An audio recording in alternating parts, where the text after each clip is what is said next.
Khai chỉ sĩ chít ca chiều ăn phấn hi Mũi nhét lòng sắc chung ở phấn hi trôi ly Ta này kinh phú nhé Này chín năng phấn mình Lượng sắc cầm chín bồi biên tư anh nhong hin Ngày giật tình ngày yêu cho tuổi nhi Ngày dung chín sim con chút tuổi ngang chu Tàn hình nhà cây nhìn Tỏ mãi ngừng mối tì Nhị trẻ con chút lăng sạch tiêu ly bùi chi Ôi tôi nhị tôi mãi dòng hồi ngã cái sim Ngay phun mình trôi nhà sim dịu phết nhìn Ta nè nhị ôi tí Ngay nhông bàn tuổi nhị Trôi ngày sim ngày chín si ta nói nhị Hệ chín xe tuổi ngày bồi mô chí si Tớ mai nhị ôi chồng ngã cái ôi nhìn Hệ công cho ngày tí tuổi ngày mô cắm chín Có nên kín hàng bồi thúng sim Ngài cạc nhìn Ngày giờ tình ngày dịu cho tuổi nhị Ngày dung chín sim không chút tuổi ngang chu Tàn hình nhà cây nhìn Tỏ mãi mối tì Nhị trẻ con chút liang sạch teo ly bùi chi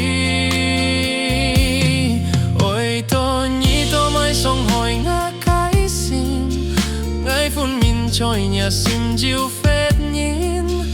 Ta này nhị ôi tí Ngay nhông bàn tuổi nhị Trôi ngày sim ngày chín xít ăn nói nhị Hệ chín xét tuổi ngày bồi mô chí si Tố mai nhị ôi chồng ngã cái ôi nhìn Hệ công cho ngày tí tuổi ngày mô cam chính Có nên kín hàng bồi thúng sim Ngài cạc nhìn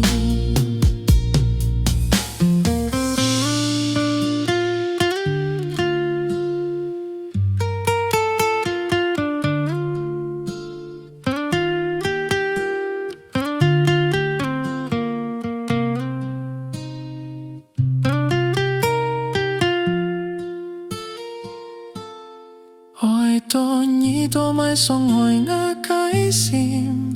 Ngài phun mình trôi nhà sim dịu phết nhìn Ta này nhị ôi tí Ngài nhông bàn tuổi nhị Trôi ngài sim ngài chín xít ăn nói nhị Hệ chín xít tuổi ngài bồi môi chí si Tố mai nhị ôi chồng ngã cái ôi nhìn Hệ công cho ngài tí tuổi ngài mô cắm chín Có nên kín ăn bồi thúng sim Ngài cạc nhìn Có nên kín hàng bồi thúng sim Ngài cạc